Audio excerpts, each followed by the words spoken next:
before we start, still a 5 minutes. So I'm going to blow the shofar for anyone who wants to hear it. Right.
I don't know if that was hearable.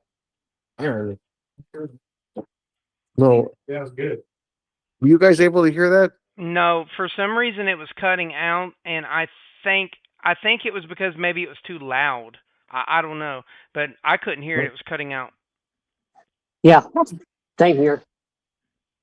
No, then it was too loud. Yeah, we couldn't. Yeah, the sound, probably these things can't handle something that loud. Okay. Yeah, Okay, so that happened to Rabbi Cohen on his last class when he blew the shofar and it cut out Right. completely. Yeah. okay, so tonight is going to be interpersonal, people to people, but more focused on people looking for relationships towards marriage or within marriage. How to get married, how to remain married, how to do things that enhance marriage, and not do things that do the opposite of that.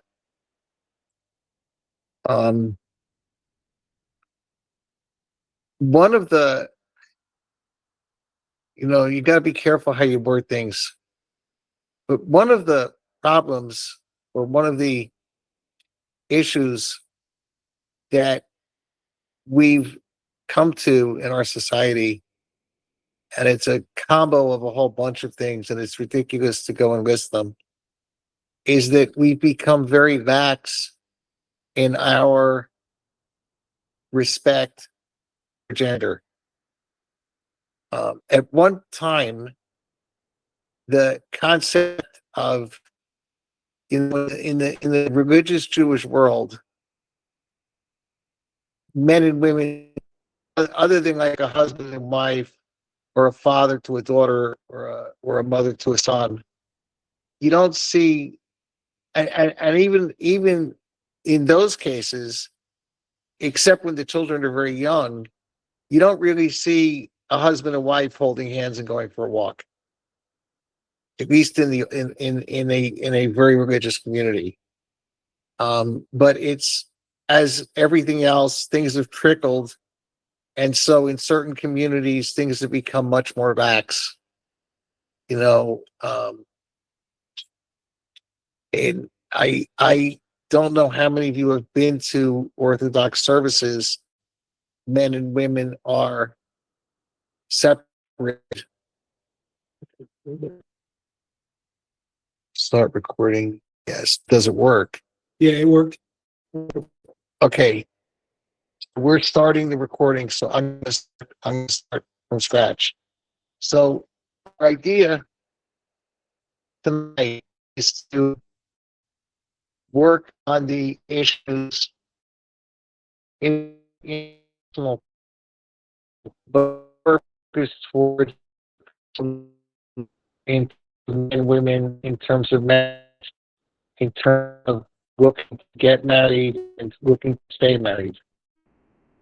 And unfortunately, our society has the think lots of things that are generally in culture, whereas a lot of them aren't. I mean,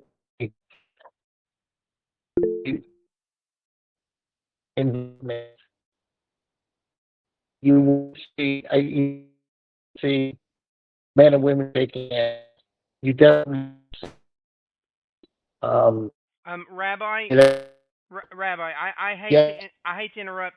I think that because your phone is recording, the CPU usage is slowing it down because you are coming in very garbled for us, and it's very hard to hear anything you've said in the last 3 or 4 sentences. And everybody else in chat says the same thing. And I think it has to do with your phone is recording, and maybe it's the processor's I'm not not handling it. recording. Oh, well, No, I'm not recording. okay. Well, that came in really clear what you just said there. So I don't know what's going on. Yeah, I'm shutting down. I'm getting rid of anything running in the background. Oh, okay, okay. Well, I am recording, so maybe I can send my version. I don't know, but everybody here said they could not hear you. All right, how is it now? You're crystal clear to me now. Sounds Yeah. good. Yeah, I shut everything else off. So Okay. it probably would be about that. I'm sorry, but I had to interrupt on that, Rabbi. I didn't mean to interrupt you, but No, it's good. It's good because this way everything's cleaner. So that's good. Okay.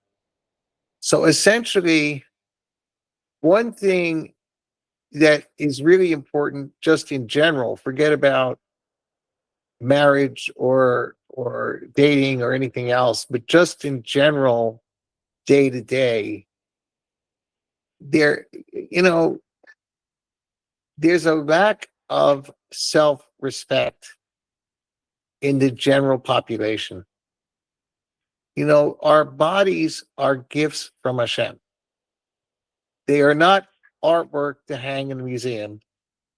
They are not artwork to go and take pictures of in various states of lack of clothing, say it nicely. They're not there to do painting classes of various parts of the body that should be covered and not uncovered. Our body is a gift from Hashem, and you know it's not to be shared with the world. It's to be shared with one spouse, but not with the whole rest of the world. Um, and unfortunately, the world at large. I mean, I don't recommend doing this, but I know there's all kinds of music videos and things like that are just, I mean, insane. Social media today, half of it or more, is filled with pictures of people who are just inappropriate and writing all kinds of inappropriate things. And if we're looking to build a strong foundation of attachment to Hashem, if we look throughout the Torah, from the creation of Adam and Chava, Adam and Eve forward, Hashem does not like promiscuity. Hashem does not approve of all kinds of actions between people outside of marriage that should be part of marriage. Hashem also doesn't approve of um, I don't even want to call it marriage, but people of the same gender joining in what they call a marriage. It's against the Torah both for Noahides and for Jews. That's clear from the beginning of Sefer Bereshis, the commands that Hashem gave to Adam and Eve. We're meant to live a refined, upright lifestyle in the way Hashem designed us. And one of the problems when what do you call it, the flood, was that there was a lot of robbery and there was a lot of promiscuity. it just became a really inappropriate way to live. In fact, it made such an impression, the flood, that if you remember when Jacob went to find a wife, and he met Rachel at the well, he kissed her, and all the people who were there like took 20 steps back, and they were like, "Oh, well, what's going on here? You can't do that. It's not, it's you're a grown man. What are you touching a woman like that for?" And people were much more cautious at that point, at least, about relations between men and women. And I think one of the things in general we got to concentrate on is that, the fact that walking down the street, there are people dressed to go bathing. In fact, here they are dressed to go bathing, riding their bicycle in the street on their way to the pool.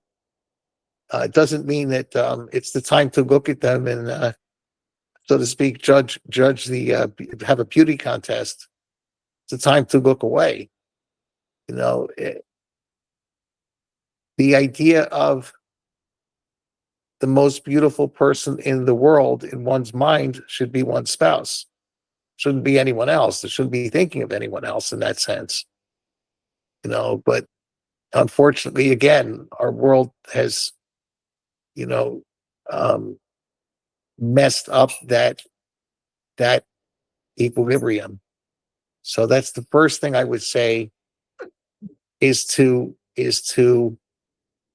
work. I'm not saying you have to be separate like a Orthodox Jew would be, but at least work on not, running in a room and hugging and kissing, people of the opposite gender. It should be, that's a very refined thing that's not to be shared with everybody.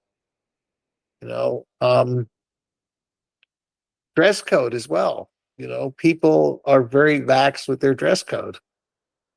And there's I know in the divine code, Dr. Schulman breaks dress code down into two classes. He says there's a basic minimum where you've got to cover things that are generally everybody, well, at least for until the last 10 or 20 years, things that are generally in our minds considered things that one should be covered.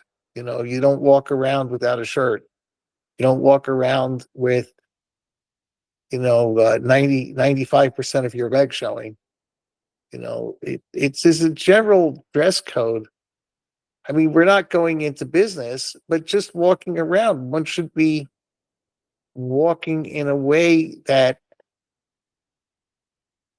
shows they value their body as a gift from Hashem and not as not as a trophy or something to show off. I mean, what do we gain by showing off? And that goes for both men and women. You're gonna attract attention, and the classic of the beautiful young lady walking by the construction site and five guys fall off the building while they're whistling at them. I mean, it's just improper. I learned with a man in Trenton who was an older man at the time I learned with him. He could see, but his vision was very, very bad. So he basically really couldn't read. He has everything memorized. And we used to sit and learn Gemara. And I don't know if you've ever seen a page of Gemara, but it's really tightly packed. You've got the text in the middle of the page, and on the sides of the page, you have commentary. And he used to tell me which book to take out and which page to turn to and how many lines down on the page and where in the commentary to look for the commentary that we're reading. I'm like, hold on a second. I said, nothing personal, but weren't you a roofer? Isn't that what you told me? He said, yeah, I was 40 years, 50 years up on the roof, building roofs. He said, okay, how in the world did you become like such an expert in like any sefer of the Gemara? And he said they would learn for an hour after prayer every morning. And, when he went to work on the roof, he said, what was I going to do? Look down at the ground at how people forgot to get dressed? So I would be up on the roof, working on the roof, and review the class in my head. And he said, over a period of 8 or 9 hours up on the roof, guess what? You basically memorized that page. And he said, over a period of 30, 40 years, learning the Gemara every day, you complete the Gemara in 7.5 years. So over 30, 40 years, I've done it, at least 5 or 6 times. And so by then you pretty much have it. And so, wait a minute, boss, I think something called that about. I don't know. It looked like something had happened, but I think it's live. The classes that I've done so far, I've had to go back and sometimes I don't know. Box out. It goes out and then I have to I don't know. It seems to be working now, but okay. It might help. I don't know. To be honest with you, I really don't know. Anyway, okay, so let's go back. So the idea being, here he was, and this wasn't like somebody that you'd look at and think, wow, this is like the greatest scholar you'd ever meet. This was like a working guy who was a roofer, but he just focused his attention on what he needed to focus his attention on. He made a conscious effort not to put his attention where it didn't belong. And over the years, look what he was able to accomplish. And it's no different for any of us. We could absolutely accomplish phenomenal things if we keep our head straight. If we put our heads where it needs to be. In terms of, I don't know, that was kind of a heavy commentary, I guess. Liz, you have a hand up? Your point of your story still stands regardless, but I was just curious, was this gentleman you're referring to married? He was married. He and his wife were unbelievable. I was living across the Delaware River in Yardley, New Jersey, and was going to the shul in Trenton during the week because it was the only weekday minyan. And the men in Trenton, you guys owe a thank you to the men in Trenton in that congregation, the 80, 90-year-old men who basically adopted me like a grandson. When I went there, I was like a pure engineer. I could talk to the computer easier than I could talk to people. And they basically forced me to get up, to lead services, to give a Devar Torah, to explain things, because they said that eventually you would need to know this. And they felt it was their, responsibility, but they felt that, here was a young guy who didn't grow up in the system, who they were really going to try to help. And they really poured a lot of love on. And it got to a point where I stayed there were 2 shuls. There was the main synagogue, and there was a small shtibel. It was a house that had been converted into a shul.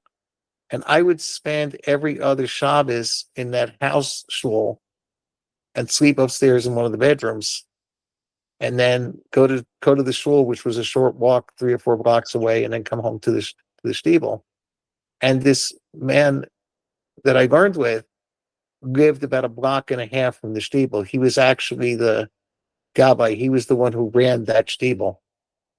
And I would go over to him after eating, and we would learn for an hour or 2. And he and his wife were just unbelievable. Anything they could do to make me comfortable, they did, and I kind of felt guilty. They were older people, and yet they couldn't wait, to sit me down and get me a cup of coffee or, something, just to serve someone. It was just unbelievable, these guys. But the whole congregation, really reached out, but they were all extremely, extremely careful with all kinds of things that we don't, today, it's not even considered. You know, I remember when I started working with the children in Yardley across the river, and the men heard about it. One of the men had when he was working had been extremely wealthy. Had started a number of stores, and he every time I would do a program, 2 or 3 weeks before, at the end of davening, he would make a public show of giving me tzedakah towards what program I was going to be running with kids in front of everyone. And he'd hand me not a tiny amount, but he'd hand me like $10 or $20. And then privately, he would give me quite a bit more. And after the first or second time, I said to him, I don't get it. Why are you doing it that way? He said, I don't want to give you a large amount of money in front of a lot of people because some of these men really can't afford that much. He said, but everybody here, everybody knew everybody. They had grown up together. They were friends from when they were 2 years old. They were all like long-term friends. He said, everybody here can afford to help you in what you're doing. And it would be a big sluss for the men here because they can't do this kind of stuff anymore. And for them to participate in what you're doing is phenomenal. You can't imagine that the times you're not here, they talk about the work you're doing with the kids. He said, so I'm just trying to encourage them to help you, but not do it in a way that's going to make them feel they can't keep up. And so even that kind of a feeling where he didn't want to do something that might embarrass someone else, so he would privately give me more so they wouldn't know about it. And there was one man in the shul, really unfortunately couldn't afford it. And he used to I saw him, he quietly gave him money to be able to give to me so that he wouldn't feel that this one man wasn't able to. And it was just unbelievable the way these men took care of each other. When I started going on Shabbos, so they basically, because of my health and whatever, asked me what I couldn't eat and changed the way they made out food for the Kiddush such that everything there I was able to eat. They didn't want to put anything out that would make me feel I couldn't have it, which I said it wasn't necessary, but they felt that it was an extra chesed. But that's, the kind of thing we have to think about, not to make other people feel bad. Sion, you have a hand up? Yeah, Rabbi, I was just going to ask that type of kindness and not embarrassing somebody. How do we go about when we see somebody that is dressed improperly, or they are doing something improperly, relationship wise, or breaking what would be the obvious shomer nagah? Do we just like not look at them and we just don't say anything? I mean, It's how very, do we go look, about that? I'll give you an example. When we had the apartment in Crown Heights, it's a very mixed neighborhood. There's a religious contingent, there's a less religious contingent, there's a non-Jewish contingent, and even among the non-Jews, there are people who are more, I don't know the right word, traditional, tied to their churches, whatever, but that are pretty careful with how they conduct themselves. And then there were a lot of younger 20s, I don't know what they call them, but whatever the term was back then, these guys who worked in Manhattan but couldn't afford to live in Manhattan and found a nice place in Brooklyn they could afford. So there were bunches of them and more of them moving in. And so, when we used to go shopping or go for a walk or whatever, more than once, I probably have told this story more than once to you guys. My wife, as we were walking, would just say, look down. She wouldn't say, somebody is doing XYZ that you shouldn't see, so look down. No, it was just a very simple look down. And 2 or 3 people heard it and, privately kind of said to me, like, what's with your wife? She doesn't think you know how to guard your eyes. And I had one really good friend who lived across the street who was a builder. He used to go and build things and fix things and whatever. And he was the kind of person who'd walk into a shul, see something wrong, and just go and fix it after everybody had left, and not leave a note or anything. He just went and fixed it. There were lights out. He went and bought lights and put them all up, without leaving a note or anything. And he once saw my wife do this, and my wife went up to the apartment and he said, "Your wife is a tzedekis."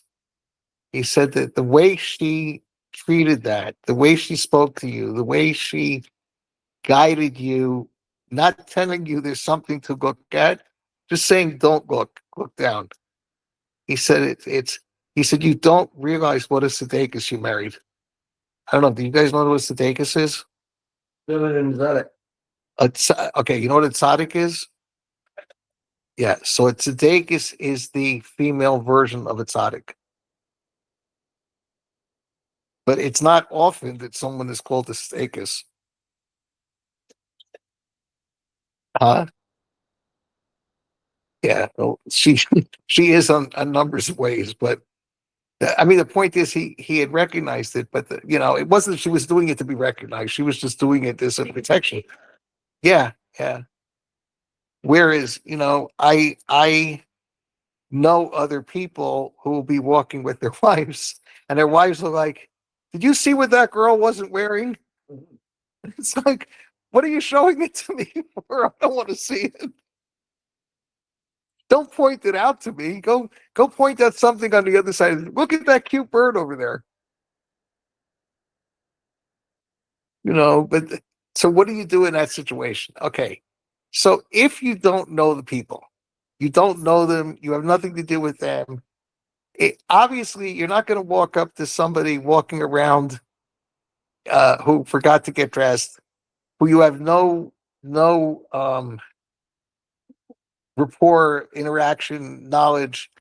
You can't just walk up to them cold, unless they in some way, start a conversation with you, or you find some way to engage them. But again, you got to be very cautious because a lot of people are going to be very put off or offended or whatever word you want to use. There was unfortunately probably about 2.5 years ago. Yeah, it was in the summer, so it had to be about 2 years ago. It was 3 years ago. Yeah, it may have been three. It was either 2 or 3 years ago. Is when we first came down, so it's probably 3 years. There was a group in Florida that had a Noahide gathering for a week at a hotel. And there are a bunch of things like this that happened with dress code and swimming and things like that. And just the way, not only the children, but the adults and swimming. And it just really, they had contacted Dr. Schulman and he tried to give a class. I gave a class to the group on marriage, and he gave a class to the group on basic dress code for Noahides. And he said there's a minimum to not dress less appropriately than the people in your society. If everybody is wearing a long dress that goes past the knee, you don't wear a dress that's above the knee because it's going to look funny. People are going to look at you. If everybody is wearing very conservative jewelry, right, then you don't put on all kinds of bells and whistles and lights and whatever. Because again, sneas isn't only wearing the right length of clothing, but it's really a question of not standing out, not wearing things that would make one look different or raise attention. There I am certain for the women, hopefully not for the men, but there are, as my wife has indicated to me, a woman can wear a dress that is exactly the perfect length. Goes down to her ankles or, wherever, it goes down all the way. The sleeves go down to her elbow, to her, what are these called? Wrists? Yeah. Goes down to the wrist. It closes up to the neckline. I mean, everything is perfect from a Jewish woman's point of view. And yet it is so tight on her that she said it's like she's not wearing it, In some sense, it's almost like she'd be better off not wearing it. It would show less. She said, there's a certain level of style. It may be a perfectly, in terms of X numbers of inches below, above, whatever, but the tightness or the color, even, it's a perfectly, if it was a plain, I don't know, whatever color, plain blue, simple black dress, simple blue dress, but yet this thing is like fluorescent red or pink. Looks like flesh. Yeah, it looks like flesh, or it's a very deep red. Red is generally considered a color of passion, and it's generally not worn. Red is generally not used for clothing in a religious environment because it's looked at as an attention getting thing that, when someone sees it, it's gonna immediately draw the eye. You know, I guess I don't know that we have to go into any more detail. I would just say, you know, think about going to your, let's say, your grandmother, or going to the principal's office, or going to your boss's office at work. You're not going to walk in there wearing something that's really inappropriate. You're not going to go visit your grandparents or go to visit like a company, you know, big meeting, and you're going to be speaking at the meeting. You're going to be sure to dress appropriately for that meeting. So how much more is it important, certainly in prayer? I guess that's another thing. When one is praying, they should strive to be dressed, appropriately. I mean, you're talking to Hashem, you're talking to the king. If you would be invited to the president's office for some reason, you were privileged to be invited to the White House, and you were gonna be able to speak to the president for 20 minutes and tell him everything that you personally needed, everything that your family needed, and everything that your town needed. How would you dress going into his office, right? You would probably be very careful to pick out very nice, simple, not loud clothing. And we're not going into politics here, what people think of various presidents, because we're not getting into how some presidents are more um, personable, or more proper, more whatever. We're just going to say someone that was generally respected. I don't know, like a President Reagan. Whatever somebody thought of Reagan's actions or Reagan's politics, when he walked in a room, everybody stood up. It was a certain level of covet, of respect. So there's got to be a certain level of respect to Hashem, and B, to ourselves, in how we walk around and how we conduct ourselves. Elizabeth? Thank you, Rabbi. Unfortunately, I'll be leaving within the next couple minutes or so, but I did want to ask, because I've heard about this topic before, but I haven't heard it like explicitly straightforward stated what is ideal to wear. And considering how often we are to pray every day, ideally, I sometimes struggle to think about how to observe that in my life. Because if I were to be with someone fancy schmancy, like I would put on my finest clothes, but then I can't put on my finest clothes every day because it's very difficult to wash them, for one. Secondly, this this isn't an excuse, but it's just something that I'm struggling with in my mind, is that Hashem sees the nakedness of my soul and my sins and my every vulnerability, and though he is still worthy of the utmost respect, sometimes it's difficult to, it feels like no matter how nice my clothes are, it's meaningless in consideration to his all-knowing omnipotence.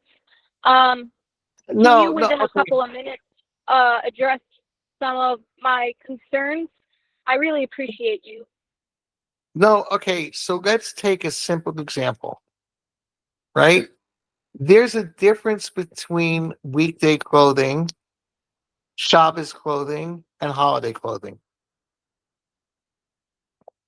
I do not wear the same clothing on Shabbos that I wear during the week. I don't wear even the same hat that I wear during the week on Shabbos.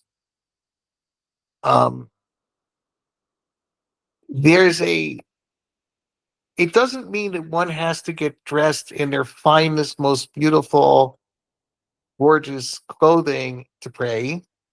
What it means is you're wearing things that are, how do you word it, not inappropriate. You know, let's say you were going to come over to visit us, right? So I would think you wouldn't, you wouldn't dress like you were going swimming. You would try to dress in a nice, a dress, I would guess, or a skirt. I don't know, whatever they call girls' clothing. I remember when my daughter was 2 or 3 years old, my wife asked me to get a jumper for her. I said, I think she's too young to jump. I had no idea what a jumper was. And then they asked me to get a certain color, and I was completely lost. Yeah. They were kind of not, I don't know, whatever. But in any event, the point is, I'm not saying you have to wear super fancy clothing. You just have to wear nice clothing. Think about going to school, right? You're not wearing your Shabbos best going to school, but you're certainly not wearing stuff you'd wear in the garden. You know what I mean?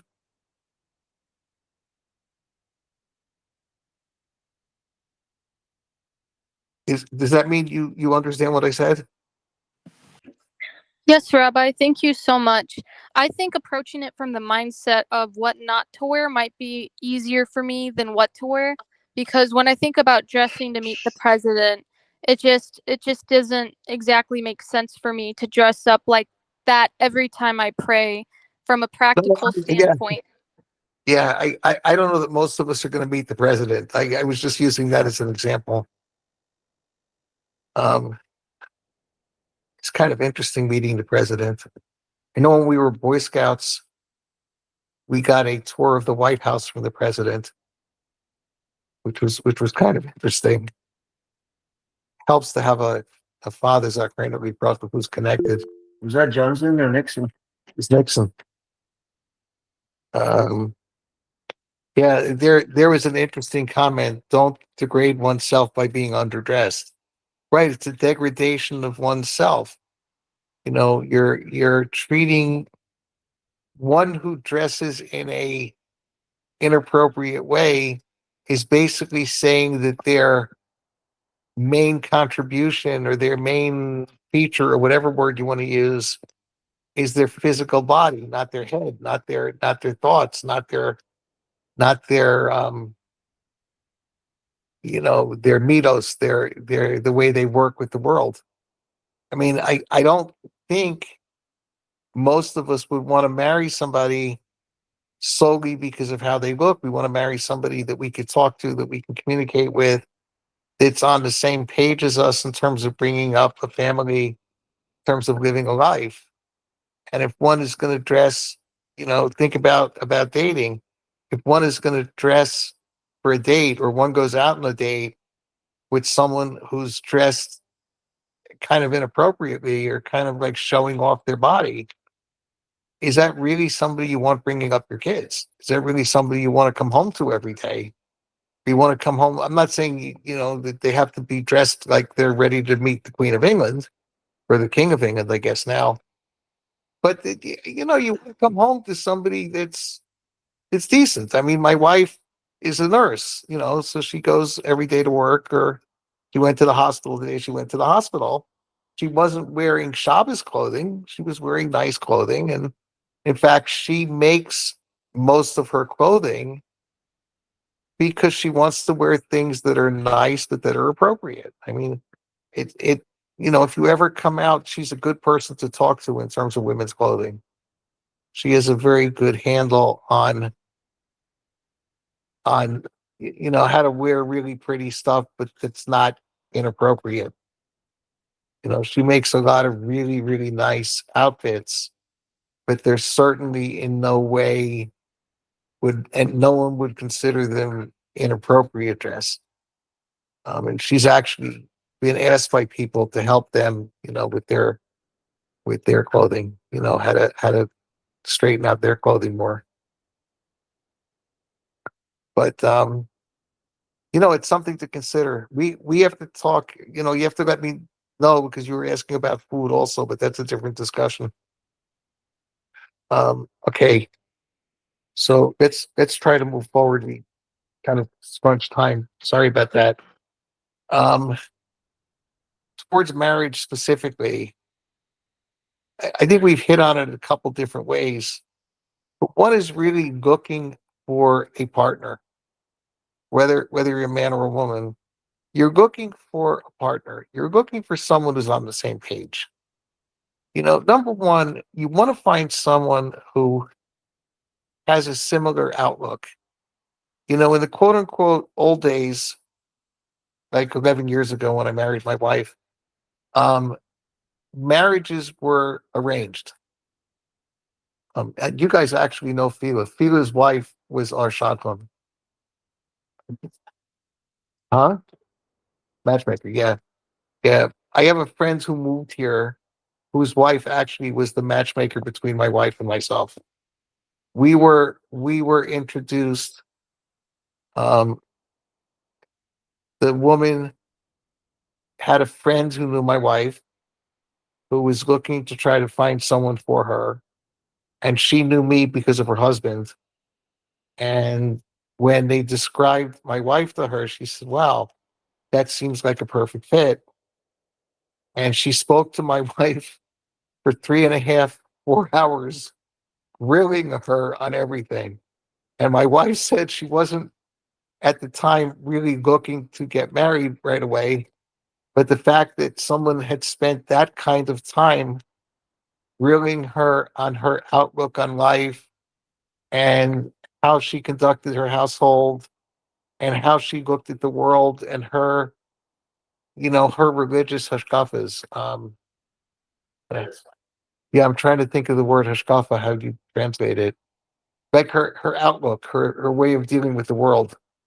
Um, where she placed herself, how she conducted herself, you know, how she ran a kitchen, what she did Shabbos, those kind of things. I mean, she spent an inordinate amount of time making sure this was appropriate, knowing me and knowing my background, and introduced us and spent an hour on the phone with the two of us before we spoke, with each other without someone else there, to make sure that everything was going to be conducted in a proper way. And we, I do not recommend this to anyone else. In fact, when I had students who were thinking of trying it, I told them, do not even think of doing this. But we literally didn't meet till the day of our engagement. We physically didn't meet till then. We had spoken on the phone numerous times. We knew it was 1,000% right. I had gotten the blessing through the Rebbe's secretary for our marriage, but we had literally never met. I had never seen a picture of my wife till the day of the engagement, because it wasn't important. The important things are things like that. Now, generally, I would tell people they have to meet, they have to find each other attractive, they have to find that they can converse and get along. I mean, we did things in a more extreme way, but we're both older and we're both from a background that, you know, it even for us, it wasn't what most people do, but it worked for us, so it was okay. But point is, you want to, even meeting. Where do you meet the first time? We've hosted people for their first meeting. Going out to a restaurant is probably one of the not great things one can do. You want to go somewhere that it's not like either one has put up a huge. It's not like the guy's taking you out to a $200 dinner or $300 dinner and rented a car and they spent all this money. You want to do something where the concentration is on, are the two people a valid potential? Is there something to talk about? And generally, first meetings are either in the parents' home of either the girl or the boy, the woman or the man, or if they're older, like we were, it would be in someone's home, would sponsor them both. Or if it was going to be in one of their homes, then there would be other people there at the same time. You would never be alone. We literally were never alone together until after we were married. There was always at least one or two other people there because it would just be inappropriate to be alone. Now, I'm not saying in the Noahide world, it's not that strict, but I think it's kind of a good idea to keep in mind. You're not there to play around. You're there to figure out, is this a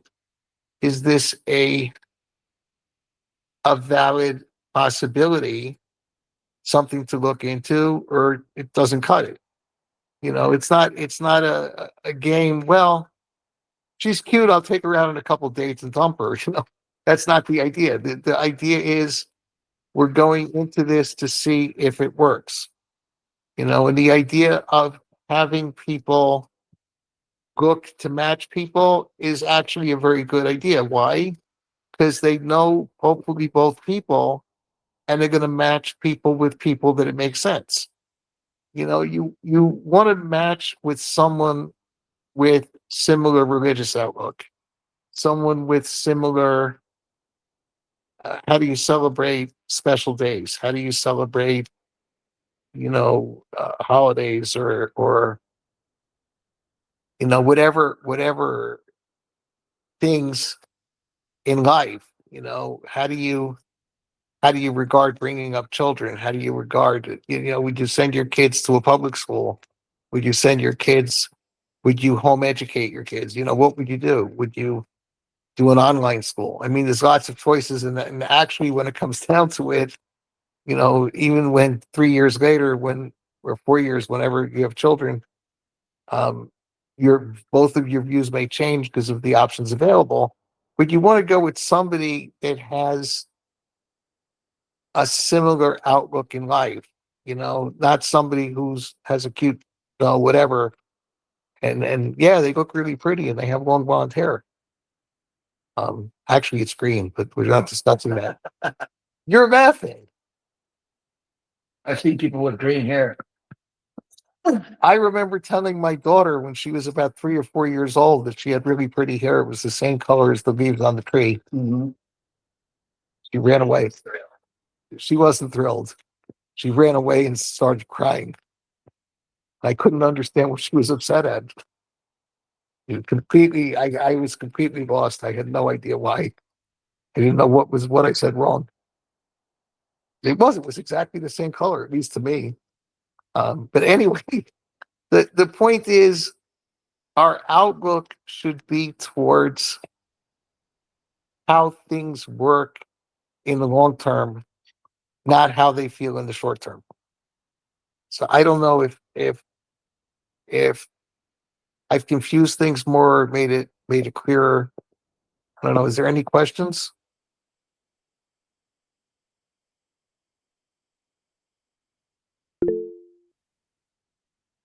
Will? Yes, Rabbi. Is shorts okay to wear? I know I burn up all the time. I always wear shorts. They come past my knee, but I don't. Well, I mean, let's put it this way. If you're working in the garden, for example, right? Yes. And, you're wearing a t-shirt and shorts working out in the garden, I don't expect you to wear a suit in the garden. It probably wouldn't work too well. But on the other hand, I don't know that I would go to a business meeting wearing shorts and a t-shirt.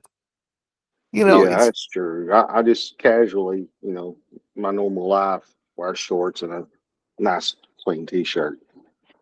I mean, you got to look at how other people where you are dress, and you got to think about it in a sense of, would you consider it an inappropriate mode of dress in the situation where you are? Okay, that's good because Yeah. where I'm at, it seems like everybody's wearing those spandex pants or what. That's so disturbing. It's hard to even go shopping because of it. Right. So, if you're noticing things that are disturbing, then, you kind of have a good idea of appropriate or inappropriate. But you got to think on the other side, is somebody going to see how I'm dressed and, think, I don't know about that. That looks a little bit, you know, well, maybe, I don't know, provocative is the right term, but yeah, maybe, I don't know, depending on the person, but just inappropriate, Yes, you know, I understand. it's, Yeah, I it's, try to wear loose clothes and look appropriate. it's really, it's a very situationally and where you are, I mean, if you're in an area where people are generally dressing more formally, then you kind of have to go with the flow, Yes, you know, because dressing best than everybody else, you're going to stand out like a light post. And again, part of sneeze is not standing out like a light post. Um, but in terms of keeping a marriage going, all of these laws certainly will make a marriage stronger, right? I mean, nobody wants to go for a walk with their husband or with their wife, and as they're walking, they're kind of watching what's going on with other people. If you notice your husband is kind of looking across the street at all the young ladies who forgot to get dressed this morning, it's not exactly going to make most wives feel comfortable. Yeah, it could be awkward. Is that the word? That's a nice word. That's a nicer word than I've heard used in the past. But yeah, it's you gotta. I mean, your spouse should be the one that your head and your eyes and your whatever are attuned to, right? I'm not looking for some other wife. I guess if my wife chooses a second wife for me, I guess that'll be appropriate. But until she does that, I'm not doing it. Sion? Yes, Rabbi. I just want to throw out a comment because there is an idea among a lot of people that the less clothing you wear, the less hotter you are when the sun's shining or you're in 70 to 80 degree weather. And I just wanted to point out to people that there's plenty of YouTube videos where somebody is Orthodox, man or woman, that is explaining this, and that's not always the case. You'd be surprised if you get clothing that breathes. You could wear two or three layers of it, and you get used to it. It's not what you think. A lot of people have this idea that if they're wearing if they're a man and they're wearing pants with not the Noahides, but basically the Jews, but if they're wearing a nice set of pants and they got zit on with a shirt under it, and then on top of that a jacket on like a suit, and then a hat. They think that Jewish man is like burning up in 70-degree weather. It's not always the case. I just wanted to throw that out there because I don't know why we got that idea, but a lot of people think that if they go to the desert tomorrow, that they have to pretty much strip down to nothing to survive. But in reality, you want to get like a good layer of clothing to protect you from the UV, and it actually helps with the heat. Summer I, BDUs. Earl, you have a question? I was just mentioning, some were BDUs. Me and we were both in the military. Yeah, the battle dress Yeah. uniform. Yeah. I think I've got two veterans in the room with me here, and I think there's at least half a dozen of them on as well. Yeah, we've got a couple veterans on. Sion, you're a veteran, right? Yeah, Yeah, we've got a yeah. couple online. Yeah, Rabbi. I did have different BDUs though, like even from basic training all the way later on. I mean, they do have different layered battle dress uniforms. So I mean, yeah, but I just wanted to throw it out there because a lot of I know the Noahides don't have to exactly dress the way that a Jew would, but there's just this overwhelming idea that the more clothing you have, you're just going to burn up. They think that they're putting on a fur coat, with and wrapping herself up in a blanket and walking out into the sun like that. Wait a minute, you were in Iraq and Afghanistan, right? Yes. That definitely wasn't cold. No. Let me tell you this. In It was Saudi nice. Arabia, Oh, here we it gets go. cold in the winter. Yeah, it definitely gets cold in the winter, Yeah. but not in Yeah, the that desert. They wear a garment called a galabia, which is basically like a nightshirt from the 1830s. The nightshirt that covers you from neck to toe. It's Yep. you still see them in Arab cultures today. You will be covered. You will be comfortable. They are very comfortable garments. Yeah, and they'll wear them in the heat. Yeah. Two hands up, Earl. Yes, sir, Rabbi. I don't, me myself, if I call someone a rabbi, it's a respect thing to me. So someone who calls themselves a messianic rabbi, I don't address them rabbi because I feel that messianic is just Christianity. It's the same thing. However, Right. everyone has the promise not to laugh. I won't call any names, but someone asked this messianic rabbi, was it okay to wear shorts? And he said, yes, you can wear shorts. Talking about Jewish people, yes, you can wear shorts. Just whenever you wear your shorts, don't wear your ZZs. Have you ever Don't heard wear your that silliness? When I work in the garden, there are times I'll wear shorts, just A, the heat, and B, that, I don't want to mess up stuff that, I don't want to get dirty. There's nothing wrong with wearing them when it's appropriate. Now, he's I talking about remember, going to the beach. He said when you go to the beach, you can wear your shorts, just don't wear ZZs when you wear your shorts to the beach.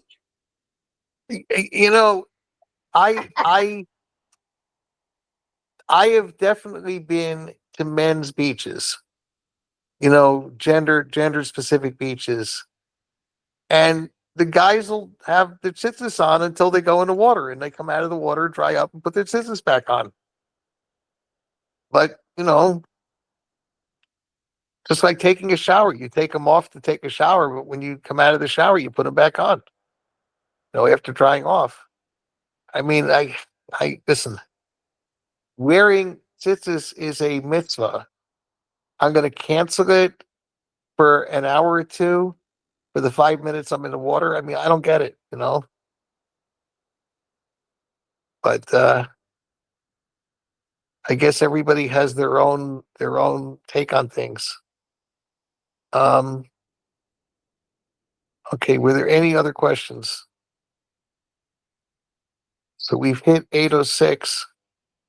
I think we're going to have the guys who want to pray the night service that are here, and anybody there, they have the order or whatever they're using for prayer.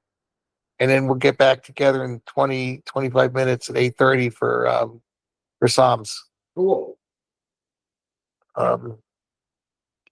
If there's anybody wants to ask me a question, while they're No, praying, I could take individual questions, I guess. If somebody has one, I'll just go go to a quiet place where I'm not going to bother people. Not a I've got question, one but here if you need me. Okay. not a question, but I want to say how appropriate this discussion is. My family and I are in a lot of discussions about marriage and respect and promiscuity and dressing well and not having tattoos and all this kind of thing, because we want to show regard to our Creator who gave us these bodies, and we need to care for them well in representation of the King of Kings. So I appreciate you bringing this up tonight. It's really, I mean, when I guess it's very dependent on where you grew up, when you grew up.